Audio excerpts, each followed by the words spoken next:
Morning. I'm going to make a little video this morning about saving seeds. And if you haven't seen me before, my name's Marlena and I live in Oklahoma. I've been gardening for quite a while, off and on. But this last season I really got serious and I started YouTubing ways to garden more effectively, more efficiently, and I have found that you can save seeds.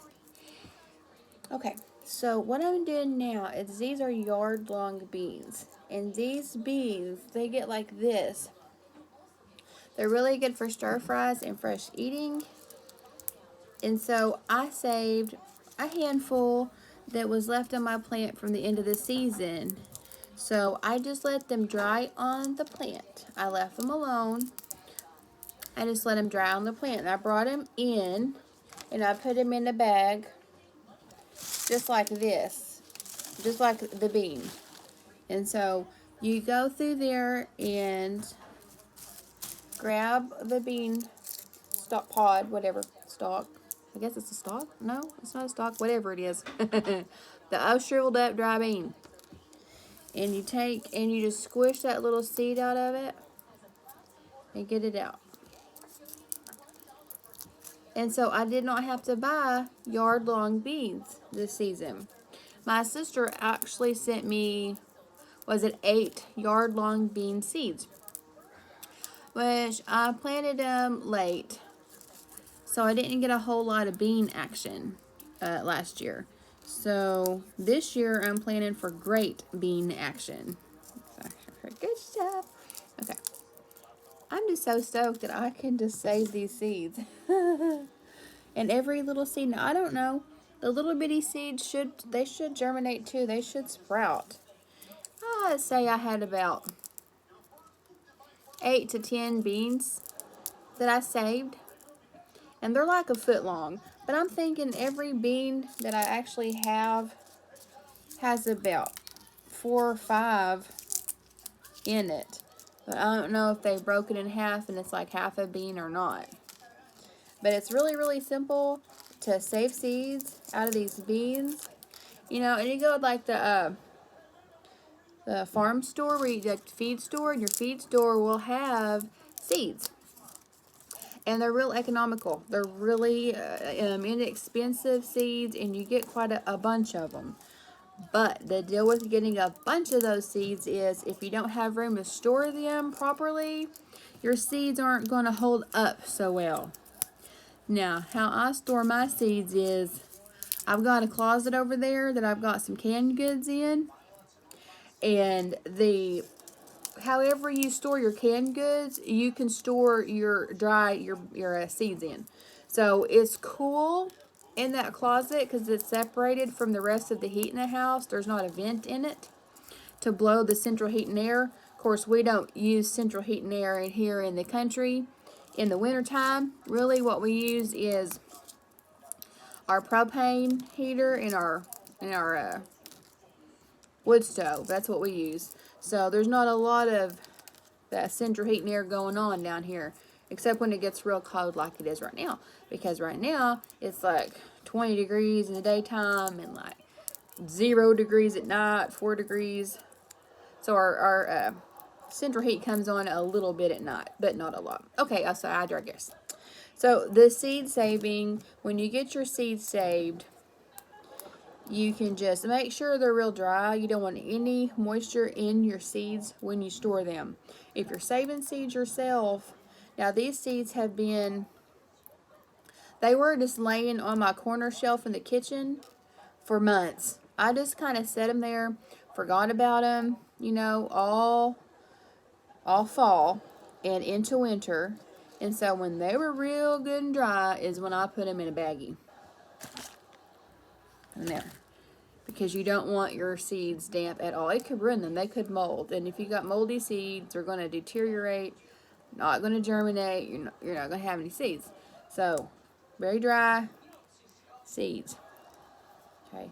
And don't throw away the very small ones. Don't throw away the very small ones, because if you save the small ones and they do germinate, you get food.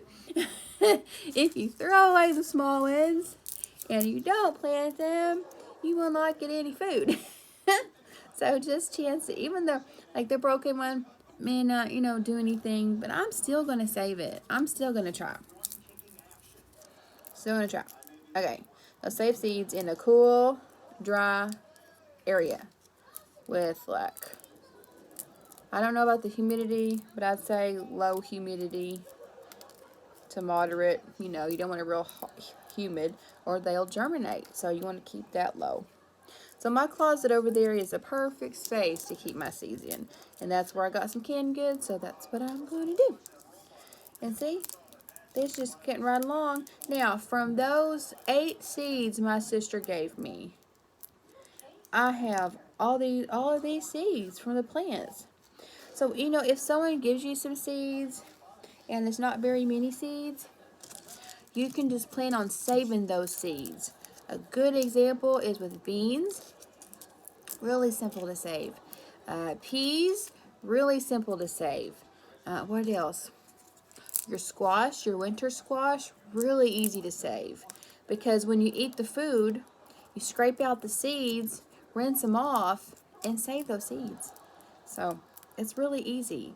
There's all kinds of things you can save the seeds from. Melons, cantaloupes, squashes, winter squashes, beans, peas, flowers. I've got some marigold flowers seeds I've saved from last year. And it really considerably saves you money on your garden adventures because this stuff can get really expensive. And the main thing about it is like the fertilizers. Fertilizers can be very expensive. Now, I'm trying to do organic, and your organic pesticides they're expensive. I'm talking $17 a bottle. Some can be up to $40 a bottle. Your fertilizers, $20 for a 50-pound sack of 10, 20, 10. Or you got this one I just learned about. It's called Azomite, and it is like $40 for a 44-pound sack. So it can get expensive there. So if you can save your seeds, you can save a little bit of money there, and that's a good thing. So from those very few beans, I don't want to lose any of that. I got that many seeds. Which when you go to plant bean plants, and which I will plant all of these this year, just so I can get more seeds. And I'm going to plant them up on a trellis. Plant them on a trellis. And so they'll go up the trellis, and I can pick them through the wires down on the trellis. So that way they peek at me.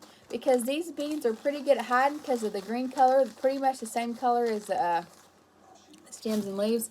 So they like to hide on you. So if they're like poking down, I'll be able to see them. Which is a good thing, and trellising is good anyway. So when I go to make my trellises in about a month, I'll hop on here and I will kind of take you through that, because I made a greenhouse out of old trampoline frames and some plastic and some wood.